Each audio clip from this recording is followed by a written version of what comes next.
दलितांची ती तलवार होऊन गेले, अन्यायाविरुद्ध प्रहार होऊन गेले. दलितांची ती तलवार होऊन गेले, अन्यायाविरुद्ध प्रहार होऊन गेले. होते ते एक गरीबच, होते ते एक गरीबच, पण या देशाला कुळणूर होऊन गेले, पण या देशाला कुळणूर होऊन गेले.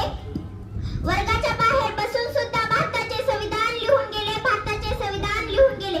नमस्कार, माझे नाव आरोही नितीन गायकवाड आहे. भारतीय राज्यघटनेचे शिल्पकार डॉक्टर बाबासाहेब आंबेडकर यांचे पूर्ण नाव भीमराव रामजी आंबेडकर असे होते. त्यांचा जन्म 14 एप्रिल 1891 रोजी मध्य प्रदेशातील इंदूर जिल्ह्यातील महू या गावी झाला. त्यांच्या वडिलांचे नाव रामजी आंबेडकर आणि आईचे नाव भीमाबाई असे होते.